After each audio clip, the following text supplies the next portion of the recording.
엘리야가 그곳 굴에 들어가 거기서 머물더니 여호와의 말씀이 그에게 임하여 이르시되 엘리야야 내가 어찌하여 여기 있느냐.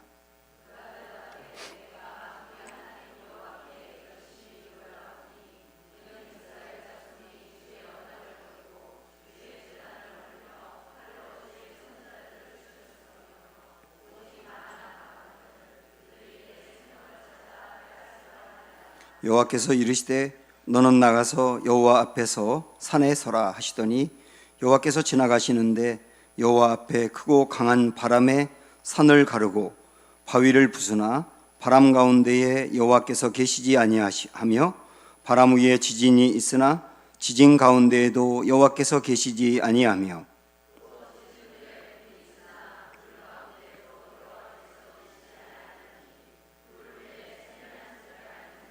엘리야가 듣고 겉옷으로 얼굴을 가리고 나가 굴 어귀에 섬에 소리가 그에게 임하여 이르시되 엘리야야 네가 어찌하여 여기 있느냐.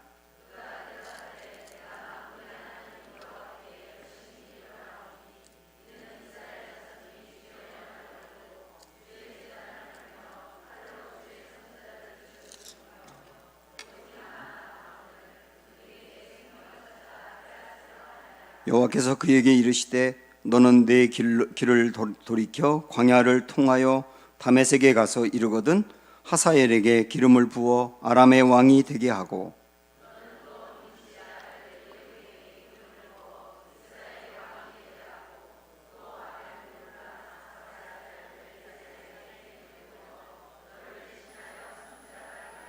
아멘. 여기까지 보겠습니다.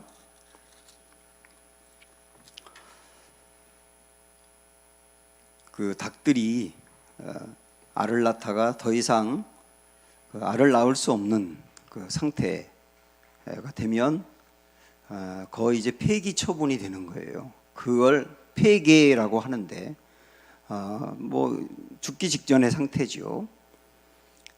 그때 그 닭은 2만 원에 40마리 정도 준다고 합니다. 그거는 뭐 먹어도 너무 질겨서 먹을 수가 없는 그런 상태가 이 폐계의 상태예요. 그런데 그 닭들을 한 15일 보름 정도 굶겨요. 그러면 몸에서 항생제가 빠져나갑니다. 그리고 나서 15일이 지나고 풀어놓으면 이 녀석들이 닥치는 대로 다 먹어버려요. 아무거나. 그러면서 체질이 개선된다는 거예요. 그리고 짧게는 8개월에서 길게는 1년 정도 알을 더 낳는다고 합니다. 알을 못 낳았었는데 더 이상.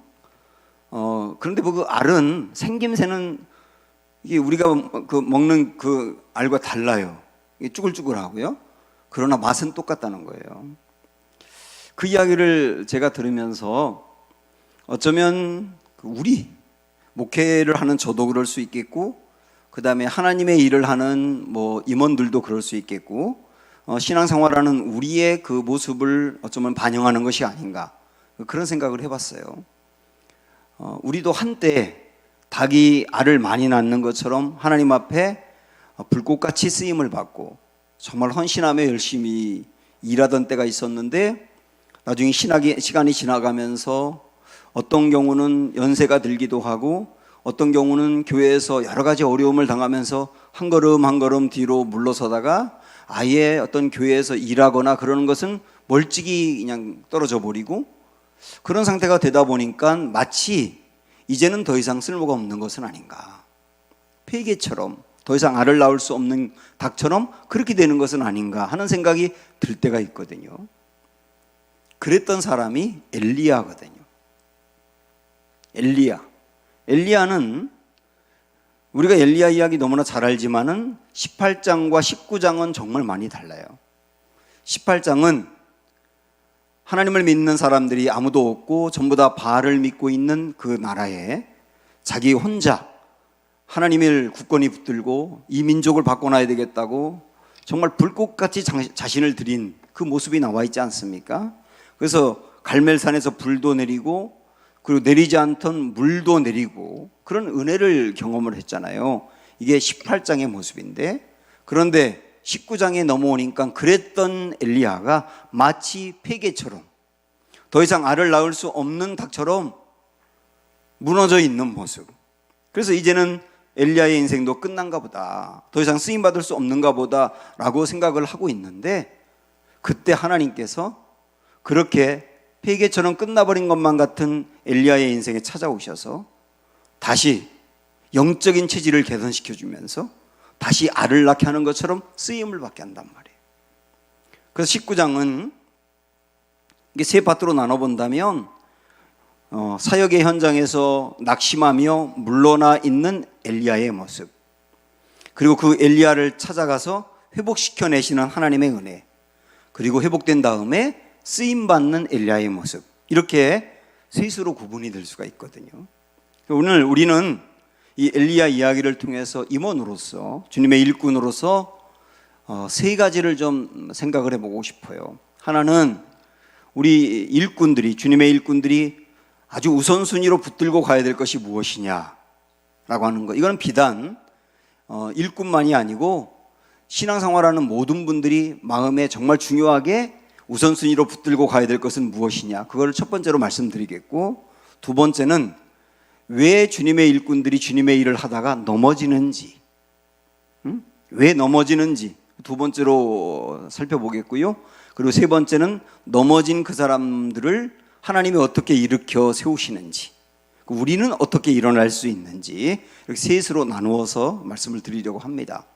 먼저 임원들이, 주님의 일꾼들이 중요하게 붙들고 가야 될 우선순위가 무엇이냐, 그걸 말씀드리고 싶어요. 지금 엘리야는 갈멜산에서 이 바알을 믿는 선지자들과 대결을 한 그 다음의 상황인데, 우리 한번 그거부터 먼저 생각을 해보자고요.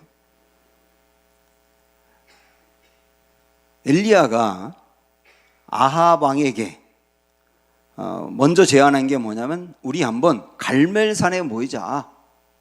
갈멜산에 모여서 누가 진짜 신인지를 증명해보자. 이렇게 제안을 했습니다. 아합이 엘리야에게 제안한 게 아니에요. 엘리야가 아합에게 제안한 거예요. 그리고 모이자고 한 장소가 어디냐면 갈멜산이거든요. 그런데 이때 당시에 학자들에 의하면 갈멜산은 바알을 믿는 바알의 신당들이 모여있는 그런 영적인 분위기였다는 거예요. 마치 우리나라의 그 계룡산 있지 않습니까? 저도 대전에서 목회할 때 그 계룡산을 몇 번 가봤는데, 거기에는 온갖 무당들이 다 있어요. 무당들이 다 모여 집합한 장소인데, 그곳이 갈멜산이란 말이죠. 영적 분위기가 아주 악한, 암울한 그런 곳이 갈멜산인데, 근데 어찌된 일인지 엘리야는 우리 한번 누가 진짜 신인지를 증명해내자 하면서 모이자고 한 곳이 갈멜산이었던 거예요. 적들이 모여있는 그 현장에서 한번 해보자는 거예요. 제 친구 목사님이 의정부에서 목회를 하는데, 목회를 이렇게 교회 개척을 해서 하다가 법당을 샀어요. 법당이 잘 운영이 안 되니까 그걸 좀 내놨나 봐요. 그러니까 그걸 내놨을 때 얼른 사가지고 그 법당을 개조해가지고 교회로 만들어 버렸거든요. 그러면서 이 법당에 있는 현장에서 한번 영적 전쟁 한번 해보자. 그러면서 교회를 부흥시켜 나가고 있어요. 아주 강력한 분입니다. 그것처럼 바알의 산당들이 다 모여 있고 바알의 선지자들이 우글우글하는 그 갈멜산 그 현장에서 우리 한번 대결해 보자. 지금 이러고 있는 거거든요. 그러면서 거기서 이제 또 하나, 제단을 이제 나중에 엘리야가 불을 내려달라고 하면서 제단을 수습을 하는데, 거기 보면 한번 여러분 보시겠어요? 30절 한번 보시면 18장 30절이에요. 18장 30절 시작. 엘리야가 모든 백성을 향하여 이르되 내게로 가까이 오라. 백성이 다 그에게 가까이 가매 그가 무너진 여호와의 제단을 수축하되. 30장을 펴놓으세요. 계속 좀 보다가 19장 넘어갈 테니까 참 18장을 펴놓으세요.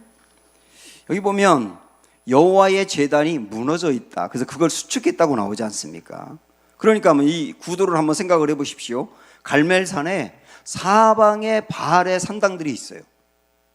사방에 바알의 산당들이 있는데 거기에 여호와의 제단이 하나 있는데 그것마저 무너져 버렸어. 전부 다 바알의 산당인데 그나마 하나 있는 여호와의 제단도 그것도 무너진 상태라고요. 이게 지금 현재 이때 당시에 이스라엘의 영적 상태라고 보시면 됩니다. 그 이스라엘 백성들이 초기에는 나라가 둘로 갈라진 다음에 초기에는 혼합주의 형태가 있었어요. 혼합주의라는 말은 하나님도 믿으면서 바알도 믿는, 섞여 있는 이 혼합주의 형태였는데 아합 왕이 북이스라엘을 통치할 때는 혼합주의도 아니고 바알을 국교로 삼았어요.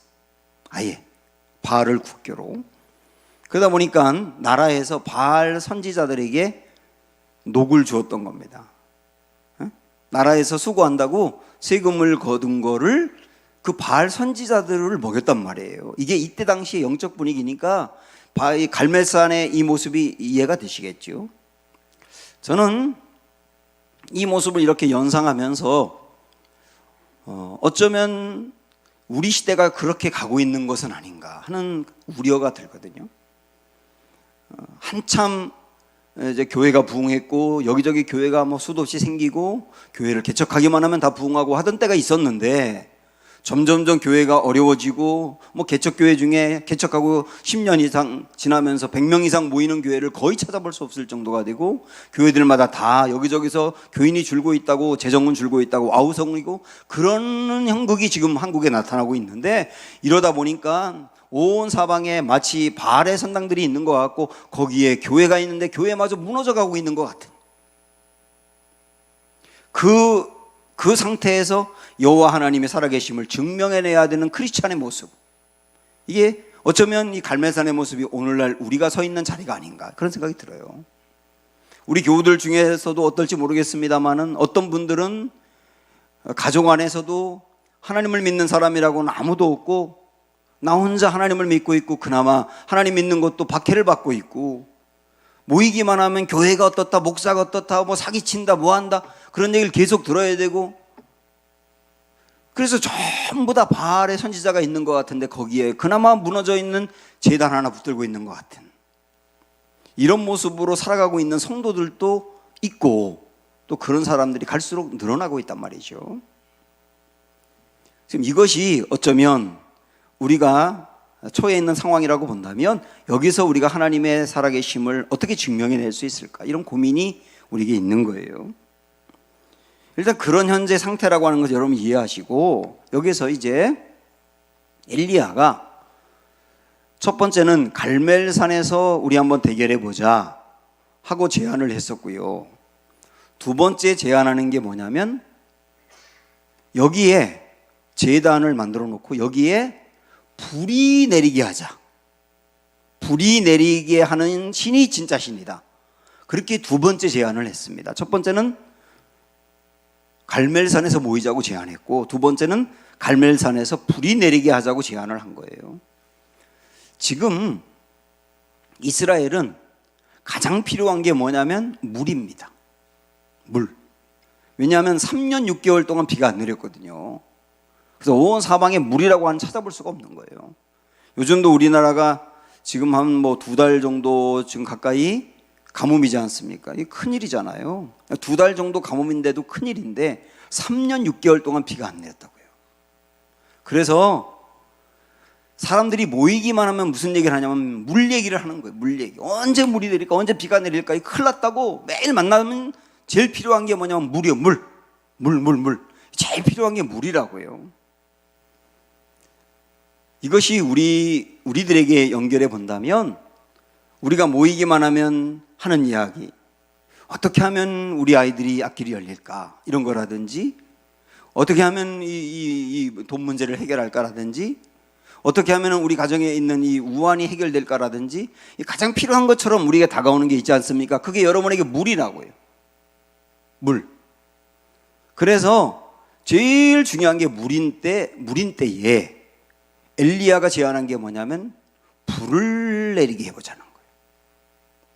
불을 내리는 신이 진짜다. 여기 굉장히 중요한 게 있습니다. 우리 임원들이 또 성도들이 우선순위로 붙들고 갈 것이 여기 나와 있는데, 그게 뭐냐면 물이 아니고 불이라는 거예요. 다 물이 제일 필요하고 물이 우선순위라고 이야기할 때 엘리야는 물 이전에 불이라고 말하는 거예요. 그 불이 뭔지 아십니까? 여호와의 임재, 하나님의 영광, 이게 제일 중요하다는 거예요. 엘리야가 본 거는. 누가 봐도 물이 제일 중요하고 물 문제가 해결되어야 되고 하나님과의 관계를 회복한다거나 하나님의 영광이 뜨겁게 임한다거나 그런 건 그 다음 문제고, 일단 물 문제 해결하고 그 다음에 그 불은 그 다음 문제라고 생각하는 이때에 엘리야는 아니요, 물 중요한 거 알겠지만 물보다 중요한 게 있어요. 그게 불이에요. 이렇게 말하는 거예요. 물이라고 하는 것은 문제 해결, 불이라고 하는 것은 하나님의 영광과 임재, 신앙의 그 뜨거워짐이죠. 이 두 개의 구도 속에서 엘리야는 불을 말하고 있단 말입니다. 그래서 그는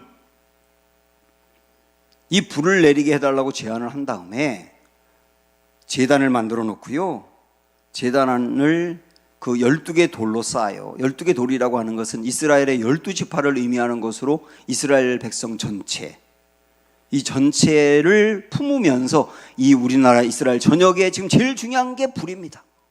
이걸 몸으로 보이는 거죠. 그러면서 역시 물을 불 때도 12동의 물을 붓고 하나님의 불을 기다리는 거예요. 그러면서 하나님께 그가 강력하게 구하는 거 한번 보실까요? 18장 지금 펴고 있죠. 37, 38절 시작. 여호와여 내게 응답하옵소서. 내게 응답하옵소서. 이 백성에게 주 여호와는 하나님이신 것과 주는 그들의 마음을 돌이키심을 알게 하옵소서 하매 이에 여호와의 불이 내려서 번제물과 나무와 돌과 흙을 태우고 또 도랑에 물을 핥은지라. 불을 내려달라고 강력하게 구하고 있습니다. 어쩌면 불을 받기 전에 물을 받으면 저주가 될 수 있어요. 하나님 앞에 신앙이 뜨거워지지 않고 하나님과 교제하는 것이라든지 하나님의 영광이 많은 것을 맛도 보지 못하고 내가 원하는 것이 다 해결되어서 물 문제가 전부 다 해결되어서 문제가 없으면 하나님의 불을 찾지 않거든요. 그래서 그 사람의 신앙은 계속 몇 년, 몇십 년을 생활해도 성장이 안 되는 거예요. 왜냐하면 물 문제 해결되는데 불이 해결이 안 되면. 그래서 하나님은 엘리야를 통해서 물 중요하지만 불이 먼저라고 말하는 겁니다. 그리고 오늘 이 순서를 보면은 갈멜산에서 하나님이 불을 먼저 내려준 다음에 여호와의 임재와 영광이 가득하고 충만하게 보여준 다음에 그 다음 41절부터 보시겠어요? 불이 내린 다음에 그 다음 뭐가 내리는가? 41절부터 보면 엘리야가 아합에게 이르되 올라가 먹고 마시소서 큰 비소리가 있나이다. 뭐 비 문제가 나오죠. 그러다 쭉 내려가서 45절부터 볼까요? 조금 후에 구름과 바람이 일어나서 하늘이 캄캄해지며 큰 비가 내리는지라 이렇게 나오죠. 이 순서, 물이 제일 중요한 그때에 물보다 먼저 불, 그리고 불이 내린 다음에 물이 내림으로 하나님이 무엇을 성도들이 먼저 구해야 할지, 임원들이 먼저 무엇을 구해야 될지를 명확하게 보여준 말씀이다. 이렇게 볼 수가 있습니다. 여러분 그거 얘기 한번 들어보셨을 거예요. 우리 인생은 B와 D 사이에 C가 있다.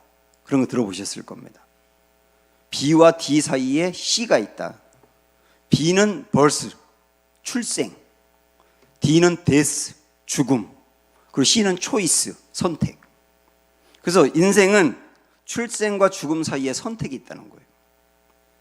그래서 매 순간순간마다 어떤 선택을 하느냐가 그 사람을 만들며 그 사람의 미래를 만든다는 거거든요. 매 순간마다 이 초이스라고 하는 선택의 이제 기로에 서 있는데, 선택에서 제일 중요한 게 뭔지 아세요? 선택에서 제일 중요한 거는 우선순위를 아는 거예요. 그 매 순간마다 이때 우선순위가 뭔지 알고 그것을 선택하는 게 중요한데, 이 오늘 물과 불 문제를 이렇게 연결해 볼 수가 있단 말입니다. 막심 고리키라고 하는 그 러시아의 작가가 이런 말을 했거든요. 사랑하는 사람에게 훈계하지 말라.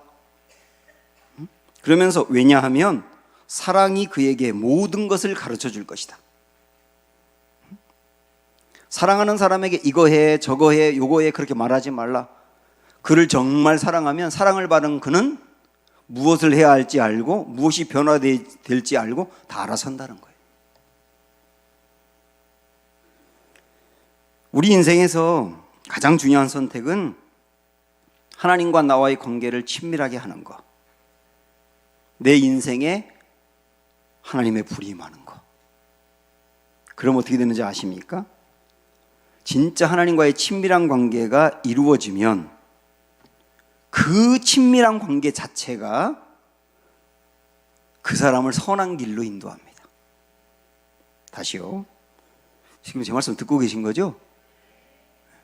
지금 입신 빠지신 거 아니죠? 너무 반응이 없어가지고. 하나님과의 관계가 제일 중요하고 하나님의 불을 받는 게 제일 중요하다 그랬는데, 진짜 이 하나님과의 관계가 친밀하게 유지가 되면 하나님과의 친밀한 그 관계 자체가 나를 선한 길로 인도한다고요.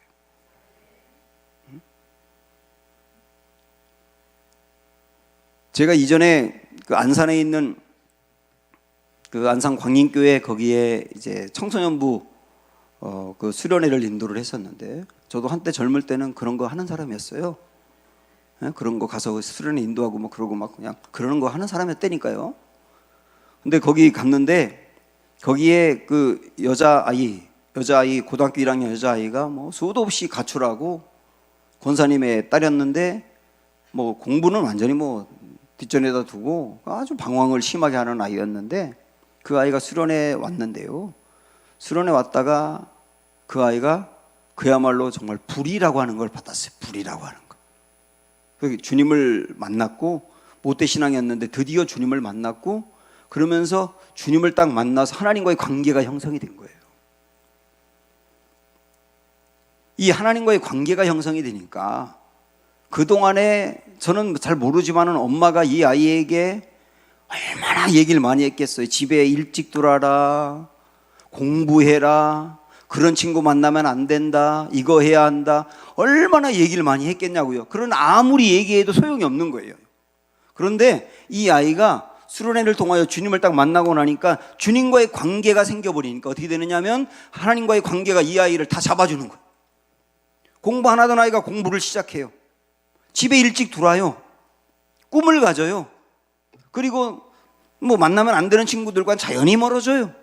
이 아이의 인생에 질서가 잡혔다니까요. 아무리 엄마가 얘기해도 안 되고 선생님이 얘기해도 안 되던 게 주님과의 관계가 세워지니까 관계가 모든 걸 하더란 말이에요. 그래서 아까 고리끼가 한 말이 딱 이해가 되는 거예요. 사랑하는 사람에게 훈계하지 말아라.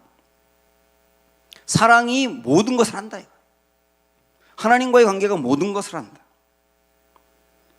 그래서 우리 인생에 정말 중요한 거, 여러분이 교회 일 열심히 하시는 거 굉장히 중요한데, 정말 중요한 거, 매 순간마다 절대로 잊으면 안 되는 거, 물보다 불이 먼저다. 하나님과의 친밀한 관계가 내 안에 있지 아니하면 우리의 신앙은 균열될 수 있고 흔들릴 수 있다는 거, 이걸 붙드셔야 된단 말입니다. 제가 제자 훈련할 때 그걸 강조했지 않습니까? 이렇게 그림을 그리면서 우리 인생에 급한 일이 있고 중요한 일이 있는데, 급하지 않은 일도 있고 중요하지 않은 일도 있는데 그 우선순위를 뭘부터 선택하느냐가 정말 중요하다. 그 기억나세요? 기억나실 거예요. 급하지 않고 중요하지 않은 일을 먼저 하는 사람은 이미 끝났어. 그 사람은. 급하지도 않고 중요하지 않은 일을 먼저 하는 사람이 무슨 생산적인 일을 할 수 있겠어요. 그런데 이 둘 사이에서 우리 선택해야 된다 그랬잖아요. 급한데 중요하지 않은 일, 또 하나는 급하지 않은데 중요한 일. 둘 사이에서 무엇을 선택하느냐가 정말 중요하다. 그래서 뭘 선택하라 그랬죠? 급하지 않은데 중요한 일을 선택하다 그랬잖아요. 그거를 먼저 하는 습관을 기르고 우선순위를 거기에 두는 사람이 봐라. 그렇게 10년 만에 봐라. 나중에 어떤 사람이 되는지. 요거요. 급하지 않은데 중요한 일. 그게 뭐가 있냐면, 예를 들어서 기도는 한 번, 두 번 안 했다고 큰 문제가 되는 건 아니지만, 기도를 계속 안 하게 되면 영적으로 문제가 돼요. 말씀을 가까이 하는 것도 마찬가지거든요. 말씀을 가까이 하는 것도 요즘 말씀을 영 안 보고 말씀 가까이 하지 않고 큐티니 뭐니 다 밀어놓고 있다. 이렇게 한두 달 이렇게 한다고 해서 큰 문제가 되는 건 아니에요. 그러나 계속 그렇게 하게 되면 영적으로 피폐해집니다. 운동도 마찬가지예요. 운동 오늘 안 했다고 해서 큰일 나는 거 없지 않습니까? 그러나 매일 안 하게 되면 나중에는 병이 들어요. 그래서 급하진 않지만 중요한 일, 그런 일들을 꾸준히 계속하는 게 이게 진짜 실력이라 그랬지 않습니까? 그걸 우선순위로 선택할 수 있는 사람. 제가 이 말씀 드리니까 배웠던 거 기억나시죠? 네? 기억나면 뭐 하냐고. 기억나면 차라리 기억 안 나는 게 좋아요. 왜냐하면 처음 듣는 얘기는 도전이라도 받지, 들었던 얘기를 안 하면 도전도 못 받아. 이제 나 알고 있단 말이야. 알고 있으면 뭐 하냐고.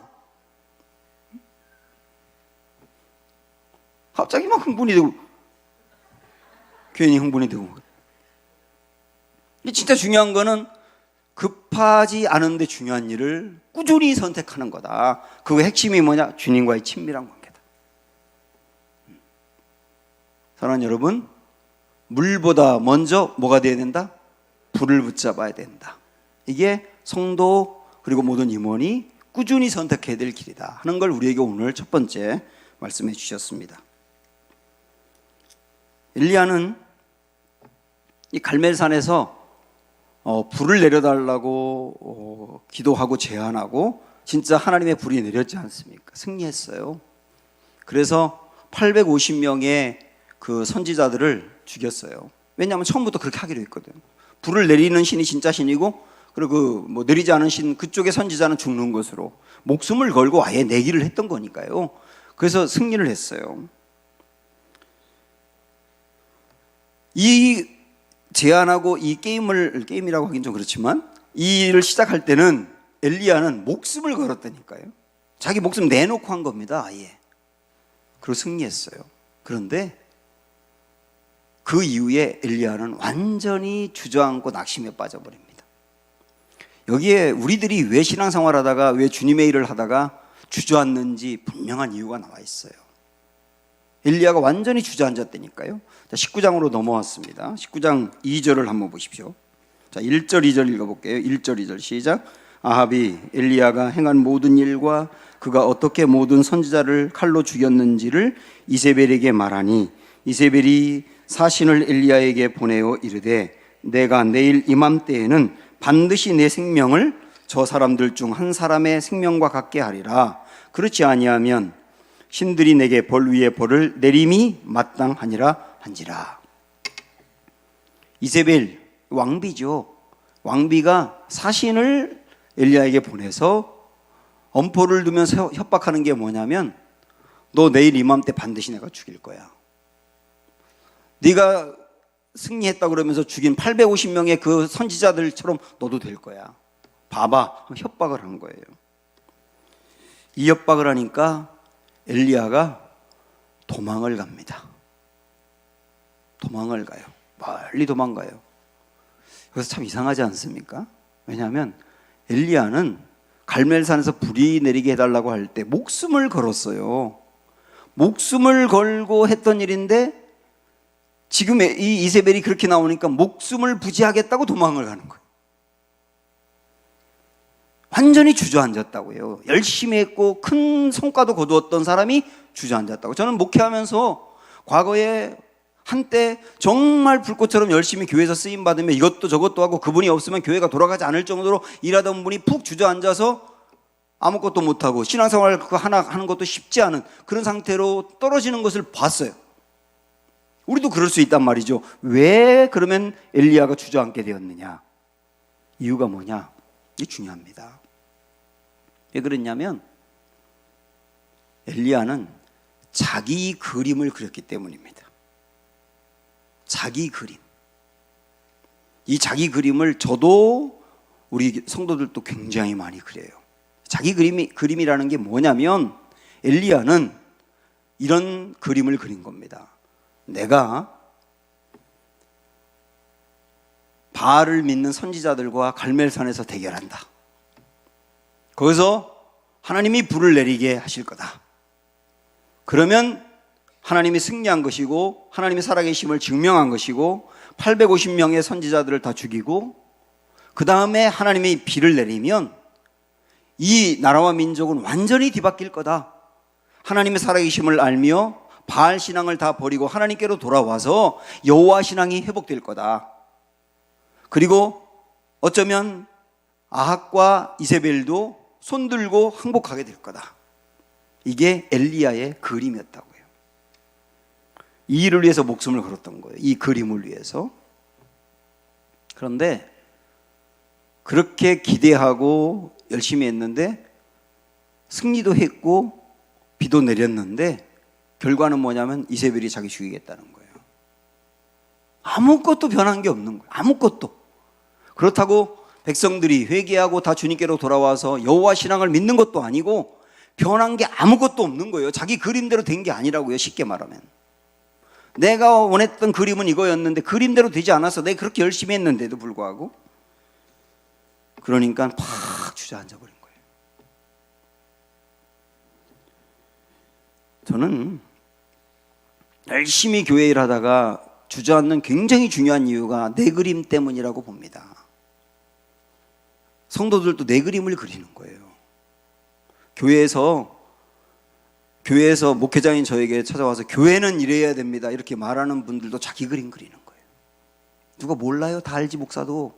그래 그 교회 여건과 상황이 있는 거고 재정 상황이 있는 거고 그래서 때로는 단계별로 하기도 하는 건데 교회는 이뤄야 된다. 다 자기 그림이라니까 그게. 주님의 일꾼은 자기 그림을 그리면 안 돼요. 자기 그림을 그리면 반드시 실망하게 돼 있어요. 주님의 일꾼은 자기 그림을 그리는 게 아니라 하나님의 그림을 묵묵히 따라가는 거예요. 여러분 이 부분에서 여러분 자신을 살펴보셔야 됩니다. 사실 이세벨이 지금 엘리야를 죽이지 못합니다. 왜냐하면 죽이려고 했다면 사신을 보내는 게 아니라 군사를 보내면 되거든요. 그렇잖아요. 아니 왕비인데 왕비가 군사를 보내서 그냥 엘리야 제거하면 되는데 그렇게 못하고 사신을 보낸 것은 뭐냐면 협박해서 엘리야를 떨게 만들려고 하는 거에 불과해요. 근데 그 말에 무너졌다니까요. 왜? 자기 그림이 너무 분명하니까. 실망이 되니까. 내 그림대로 안 되니까. 내가 이렇게까지 열심히 교회를 위해서 헌신했는데 되는 게 별로 없는 것 같으니까. 제가 이전 교회에서 목회를 하다가 큰 침체에 빠진 적이 있어요. 오늘 이 말씀 연결해 가면서 제가 알게 됐어요. 그게 내 그림 때문이었다는 걸. 저는 정말 열심히 목회를 했고요. 그리고 제 안에 어떤 게 가득했냐면 나는 사람들에게 정말 좋은 그 목사라는 평가를 받고 싶다. 정직하고 깨끗하고 그리고 세속적이지 않고 아주 나이스하고 겸손하고 그런 목사라는 말을 정말 듣고 싶었어요. 그래서 어떤 장로님들의 모임이라든지 이런 데서 제가 설교하면 설교하고 나서 저한테 수고했다고 사례를 몇 개 주는데 안 받았어요. 왜 안 받은지 아세요? 나이스한 목사라는 말을 듣고 싶어서. 지금은 받습니다. 그때는 안 받았어요. 그러면서 제 마음에 뭐가 있는지 아세요? 그러면 저한테 봉투를 주는 분이 뭐라고 말하냐면 목사님 다 받았어요. 그러면 그때는 제 마음이 나는 다른 목사와 달라. 이런 말을 듣고 싶은 거예요. 나중에 알게 됐어요. 저 혼자 안 받으니까 다른 목사, 받은 목사님들은 쪼다가 된 거예요. 나 때문에. 나만 훌륭한 사람이 되고 다른 사람은 바보로 만들어버린 거예요. 소문이 나는 거예요. 대전에서 장로님들 사이에. 그 성격교회 목사님 굉장히 깨끗하다고.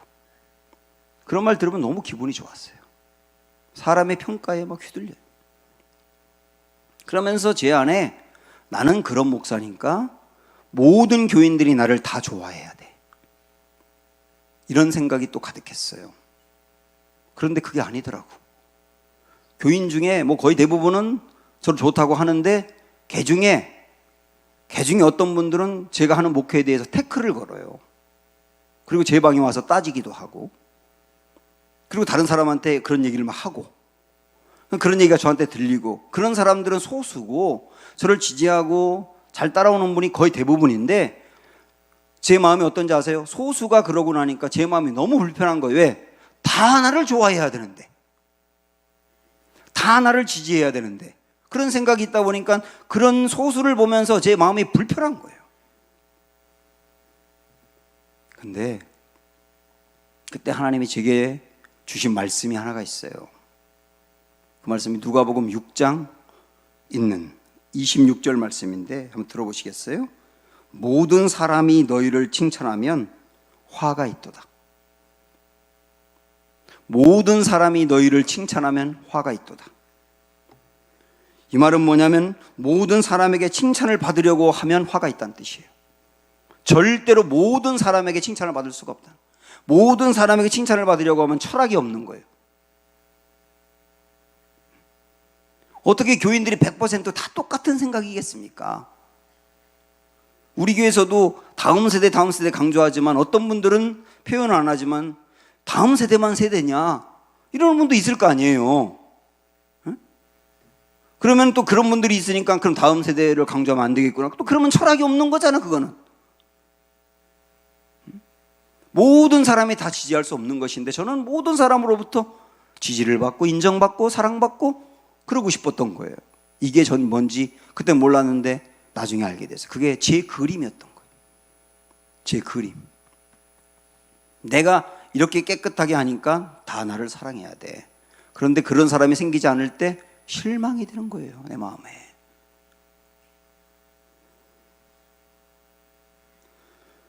또 하나, 제가 그 교회에 내려가면서 목회 그림을 그렸어요. 이렇게 목회할 거다.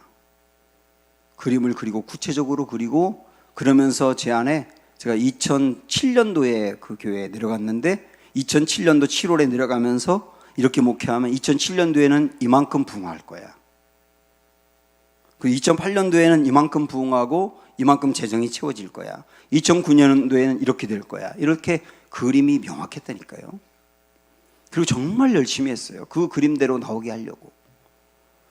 그런데 제가 원하는 것만큼 안 나오는 거예요. 그러니까 제 안에 어떤 생각이 드냐면 나는 이렇게 열심히 하는데 장로님들은 뭐 만나서 맨날 밥만 먹고 뭐 하는가? 막 화가 올라오기 시작해요. 이 안에서. 권사님들 중에 낮 예배 달랑 한 번만 나오고 아무것도 안 하는 분은 보면 저분들은 뭐하라고 권사를 받았나? 저분들은 이런 생각이 들면서 화가 나는 거예요. 자꾸. 그러니까요. 화가 나니까 설교할 때 이 설교에 독이 나가는 독이. 그 독을 맞는 성도들은 마음의 상처를 받고 교회가 더 안 좋아지는 거예요. 그때는 몰랐어요. 그때는 제 안에 어떤 문제가 있는지 모르고 저를 따라오지 못한다고만 생각을 했어요. 교만하게. 근데 나중에 알게 됐어요. 그게 제 그림이라고 하는 게. 이게 나의 그림이었구나.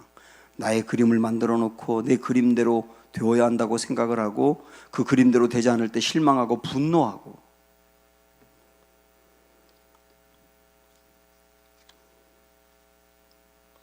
혹시 우리들은 주님의 일을 하면서 내가 이 정도 했으니까 이 정도 결과가 나와야 돼. 혹시 그림을 그리진 않으세요?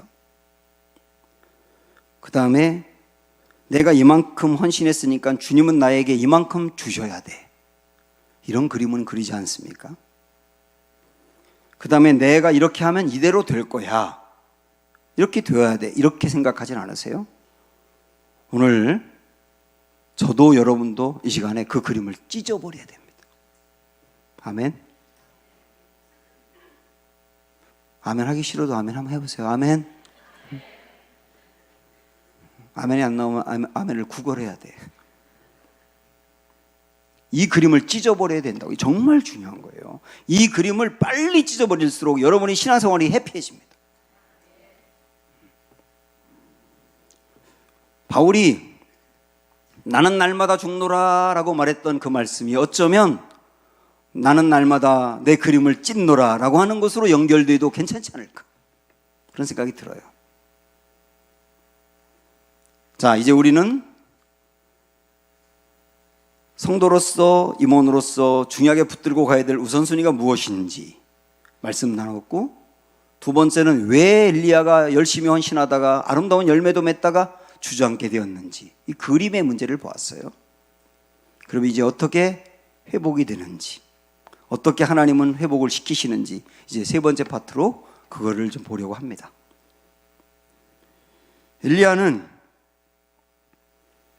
이세벨이 자기를 죽인다고 하니까 실망해서 도망을 갔는데, 그가 간 곳이 어디냐면 4절 보면 어디라고 나오나요? 광야로 들어가 하룻길쯤 가서 한 로뎀나무 아래 앉아서, 이 로뎀나무 아래까지 광야로 가서 거기에서 이제 주저앉아 있는 거예요. 제가 몰랐는데 이번에 이렇게 연구하다가 보니까 로뎀이라는 뜻이 시궁창이라는 뜻이더라고요. 시궁창.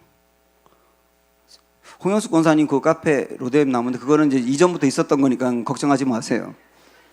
근데 좀 걱정되는 거예요. 카페가 시궁창 카페 그러니까 좀 많이 걱정되고, 로뎀 교회 그러면 시궁창 교회 이러니까 더 걱정되고. 근데 이게 의미가 있어요. 엘리야가 주저앉고 도망을 갔는데 도망을 간 상태가 로뎀 상태인 거예요. 사실 그의 마음이, 그렇죠? 시궁창 상태인 거예요. 그러나 우리 홍영숙 권사님이 실망하지 말 것은 그 시궁창인 로뎀에서 하나님이 그를 건져 일으킨다는 거. 그러니까 그 이름 계속 쓰셔도 괜찮아요. 거기로 갔는데 거기서 하나님이 주저앉아 있는 그 엘리야를 찾아가서 먹이기도 하고 어루만지면서 이렇게 세우지 않습니까? 근데 이제 회복이 됐는가 했는데 그 다음에 회복이 된 게 아니고, 우리 쭉 넘어가서 9절을 보시면 어디로 갔나 하고 나오나요? 9절 시작. 엘리야가 그곳 굴에 들어가 거기 머물러, 이렇게 나와요. 굴로 도망간 거예요. 로뎀나무에 있는 엘리야를 하나님이 회복시켰는데 일어나서 간다는 데가 굴 속으로 들어가 버린 거라고요. 자기 세계에 갇혀버리는 거예요. 더. 그러니까 이 한 번 주저앉으면 은혜 받고 하나님의 사랑을 받고 일어나는 것 같은데 또 주저앉고 그러기 쉽단 말입니다. 주저앉지 않는 게 정말 중요한 거예요. 그러나 하나님이 이 굴 속에 들어가 있는 엘리야를 또 찾아가세요. 하나님이 아주 작정하고 그를 두는 게 아니라 회복시키기 위해서. 하나님 그러신 분이잖아요. 그래서 굴 속에 있는 엘리야를 찾아갔을 때 엘리야가 그 굴 속에서 하는 말을 한번 들어보시겠어요? 9절 10절 다 같이 읽습니다. 시작. 엘리야가 그곳 굴에 들어가 거기서 머물더니 여호와의 말씀이 그에게 임하여 이르시되 엘리야여 네가 어찌하여 여기 있느냐? 그가 대답하되 내가 만군의 여호와 하나님 여호와께 열심히 유별하오니 이는 이스라엘 자손이 주의 언약을 버리고 주의 제단을 헐며 칼로 주의 선지자들을 죽였음이오며 오직 나만 남았거늘 그들이 내 생명을 찾아 빼앗으려 하나이다. 여기 그냥 읽어보면 이렇게 읽으면 되지만은 여러분 감정을 넣어서 읽어보면 이게 어떤 상태 같아요? 평안한 상태? 아니요. 성질난 상태예요. 성질난 상태. 하나님이 너 왜 여기 있느냐라고 말하니까 이 엘리야가 성질을 내면서 한 말이 이 10절이라고. 하나님, 내가 열심히 유별났었잖아요. 다른 사람처럼 내가 신앙생활하지 않고 유별나게 신앙생활했잖아요. 근데 결과가 이게 뭡니까? 나 혼자밖에 열심히 내는 사람은 없고. 그래서 하나님께 막 따지면서 성질을 내는 거예요. 하나님 꾸중하는 꾸중. 우리도 이제 가끔 이제 막 잘 풀리는 일이 없고 그러면 기도하는데 처음에는 주여 그렇게 기도하다가 그 상태 괜찮아. 주여 그건 괜찮아. 나중에 성질 나면 하나님께 막 따지면서 주여 이게 더 성질 나면 이렇게 나간다. 하나님 꾸중하면 목사 얼마나 꾸중하겠어. 이러는 상태라니까요. 지금 이게 엘리야가 하나님께 막 꾸중하면서 따지면서 유별나게 열심히 했는데 이게 뭡니까 도대체? 나 혼자밖에 없고 열심히 내는 사람은. 계속 그의 문제가 뭔지 아시죠? 자기 그림 때문이라니까요. 그래서 하나님이 회복시키는데, 이런 엘리야를 회복시키는데 어떻게 회복시키느냐 하면 이제 그림을 찢어버리게 하시는 거예요. 하나님 회복이거든요. 그래서 11절 12절 여기 보시면 다 같이 시작. 여호와께서 이르시되 너는 나가서 여호와 앞에서 산에 서라 하시더니 여호와께서 지나가시는데 여호와 앞에 크고 강한 바람이 산을 가르고 바위를 부수나 바람 가운데 여호와께서 계시지 아니하며 바람 위에 지진이 있으나 지진 가운데에도 여호와께서 계시지 아니하며 또 지진 위에 불이 있으나 불 가운데에도 여호와께서 계시지 아니하시더니까지. 그러니까 막 산을 부숴버릴 것만 같은 바람, 굉장한 바람이 있는데도 거기에 여호와의 임재가 없었다는 거고, 그 다음에 지축을 흔드는 지진이 있었는데도 거기에 여호와의 임재가 없었다는 것이고, 그 다음에 산을 다 태워버릴 만한 불이 있었는데도 여호와의 임재가 없었다는 거예요. 여러분 생각을 해보세요. 이게 무엇을 의미하는가? 엘리야가 갈멜산에서 하나님의 불이 내렸다고 했지 않습니까? 승리했잖아요. 너 갈멜산에서 그 불이 내리면 네가 승리하고 나면 온 나라가 바뀔 거라고 생각했지. 3년 6개월 동안 내리지 않던 비가 내려서 온 대지를 적셨기 때문에 이제는 내가 원하는 대로 온 나라가 달라질 거라고 생각했지. 그 갈멜산의 불과 내리지 않던 비가 내린 게 바람과 지진과 불인 거예요. 굉장했잖아요. 굉장했잖아요. 그런데 거기에 하나님의 임재가 없었다는 말은 그렇게 세상이 변하는 게 아니야. 네 그림 있지, 네 그림 그거 찢어버려. 너 그것 때문에 실망했고 그것 때문에 주저앉고 그것 때문에 화를 내고 있는 거야. 그거 찢어버려. 네가 이 정도 하면 이렇게 된다고 생각했던 거 찢어버려. 그렇게 말씀하시는 거예요. 오늘 우리에게 똑같이 하나님이 그 그림 찢어버려라. 아멘. 그 그림 찢어버려라. 그리고 그 다음에 이어서 보세요. 다시 한번 12절 13절 시작. 또 지진 후에 불이 있으나 불 가운데에도 여호와께서 계시지 아니하더니 불 후에 세미한 소리가 있는지라 엘리야가 듣고 겉옷으로 얼굴을 가리고 나가 굴 어귀에 서매 소리가 그에게 임하여 이르시되 엘리야여 네가 어찌하여 여기 있느냐. 이렇게 나와요. 여기에 세미한 소리가 들리고 세미한 소리가 있은 다음에 그 다음에 엘리야가 겉옷으로 얼굴을 가렸다는 말은 여호와의 임재가 강하게 나타났다는 거잖아요. 여호와의 임재가 강하게 나타나니까 모세도 시내산에서 내려오면서 얼굴을 가린 것처럼 엘리야도 가린 거죠. 여호와의 임재가 강했다는 겁니다. 세미한 소리 가운데. 자기 그림이 찢어지고 난 다음에 그 다음에 세미한 음성 가운데 하나님이 그를 세워주시는 거예요. 오늘 우리에게 하이라이트는 세미한 소리거든요. 세미한 소리는 뭐냐? 직역을 하면 잠자고 있는 바람의 소리예요. 바람의 소리인데 잠자고 있대. 이거는 침묵이라고 하기에는 소리에 가깝고 소리라고 하기에는 침묵에 가까운, 소리도 아니고 침묵도 아닌 굉장히 고요한 상태, 그것을 세미한 소리라고 할 수 있습니다. 그러니까 내 안에 있는 그림이 다 찢어지고 나니까, 내 마음에 그림이 찢어지고 나니까 드디어 소리가 들리는 거예요. 주님의 소리가. 내 그림이 가득할 때는 그림 때문에 하나님의 소리가 안 들렸던 거예요. 그런데 내 그림이 찢어지고 나니까 드디어 하나님의 소리가 들리는 거예요. 오늘 우리에게도 중요한 게 바로 그것이거든요. 내 그림이 찢어지면 주님의 소리 들린다. 여러분이 자녀 교육을 할 때도 내 자녀를 어떻게 하면 잘 키울까, 그것 때문에 애하고 갈등도 느끼고 그러는데, 거의 대부분의 부모들이, 특별히 엄마들이 내 그림이 있어요. 내 자녀를 향한 내 그림, 이 틀 안에 맞추려고 하지 않습니까? 그러니까 애들하고 갈등 생기는데 그 그림이 찢어지는 순간 아이를 향한 하나님의 소리가 분명히 들릴 거예요. 우리 마음에 근심과 걱정이 있는데, 근심과 걱정은 또 하나 뭐냐면 대화라고 하는 책에 보면 근심도 자기와의 대화라 그랬어요. 근데 부정적인 대화라 그랬어요. 근심도 끊임없이 어떤 소리가 들리는 거예요. 끊임없이 소리가. 그래서 우리 주님이 바울을 통해서 아무것도 염려하지 말고 다만 기도하라 이렇게 말했던 게 뭐냐면, 근심을 갖고 있으면 근심도 또 하나의 부정적인 소리이기 때문에 그 근심 때문에 하나님의 고요한 소리가 안 들린다는 뜻이에요. 그래서 근심을 밀어내는 것이 기도인데, 기도하고 근심을 밀어내면 그때 드디어 하나님의 소리가 들린다는 뜻이에요. 루치아노 파바로티가 30주년, 데뷔 30주년 기념 그 공연을 영국의 런던에서 한 적이 있습니다.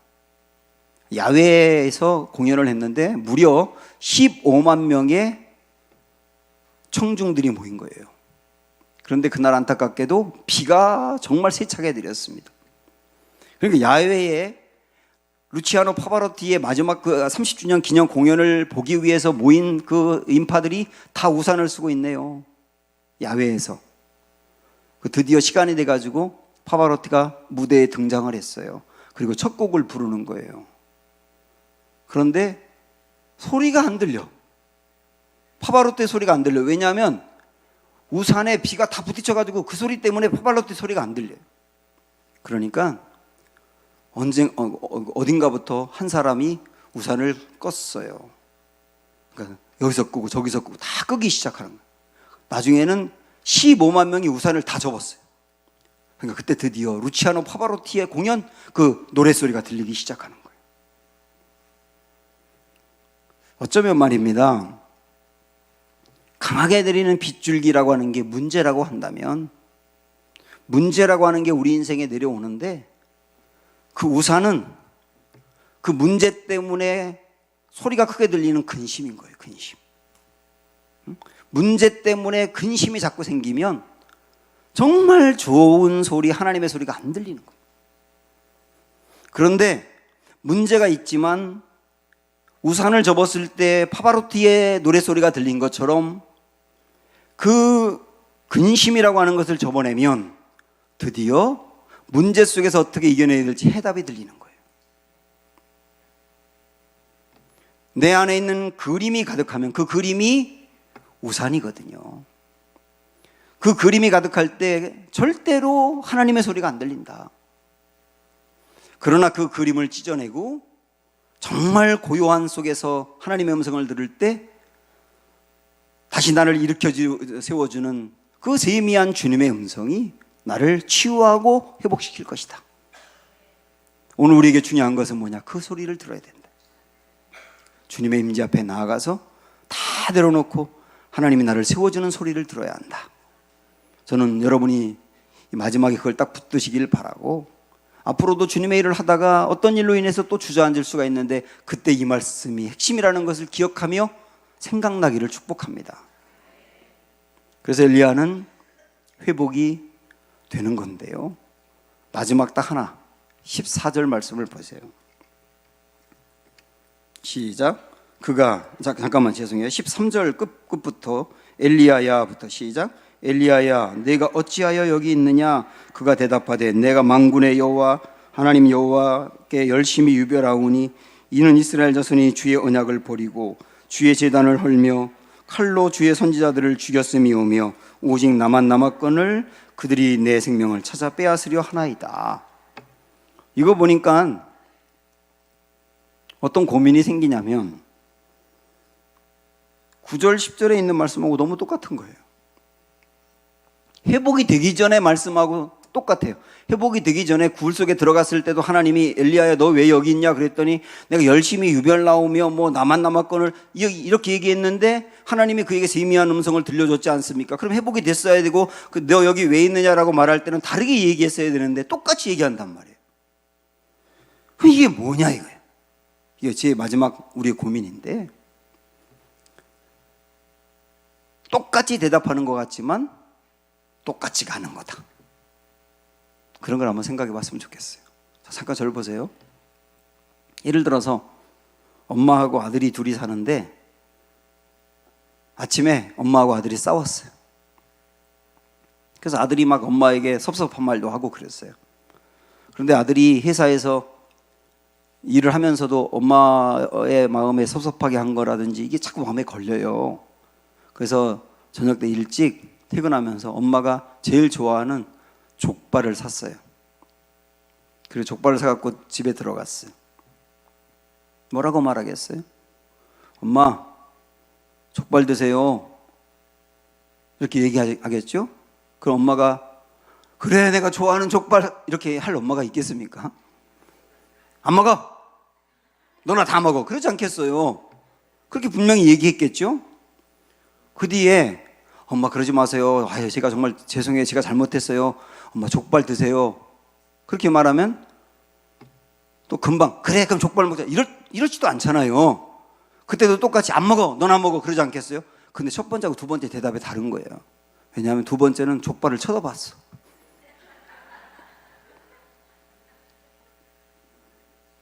족발을 쳐다보면서 안 먹어 한 거예요. 마음이 이게 풀려가는 과정이다 그 얘기예요. 풀려가는 과정이다. 똑같이 대답을 했지만 엘리야도 똑같이 대답을 했지만 하나님의 세미한 음성을 들으면서 풀려가는 거다. 그래서 그 다음에 15절, 16절, 17, 18 이렇게 쭉 나가는 말씀 보면 하나님께서 다시 엘리야에게 사명을 주잖아요. 너 하사엘을 세우고 예후를 세우고 엘리사를 세우고 그들을 세워가지고 주님의 일을 하게 해. 내 계획을 이루게 해. 결국 그 일을 하지 않습니까? 이게 회복이 됐다는 얘기예요. 우리 임원으로서 주님의 일꾼으로서 우리 세 가지를 붙들고 기도합니다. 주여 우선순위를 알게 하셔서 물보다 불이 우선인 것을 알게 해주십시오. 두 번째, 내 그림을 찢어버리고 하나님의 고요한 음성을 듣게 해주십시오. 오늘 그 두 가지 붙들고 기도하자고요. 그 두 가지 붙들고 하나님께서 주저앉아 있는 엘리야를 로뎀나무에 주저앉아 있는 엘리야를 찾아오신 것처럼 굴 속에 갇혀 있는 엘리야를 찾아와서 결국 굴에서 나오게 했거든요. 13절에 보면 나오게 했어요. 굴에서 거기서 나오게 하며 그를 치유하신 하나님께서 오늘 우리에게도 찾아와서 다시 주저앉아 있던 이들을 일으켜 세우고 또 불꽃같이 주님의 일을 감당할 수 있도록 힘 주시기를 주님의 이름으로 축원합니다. 함께 찬양할까요? 힘을 내세요.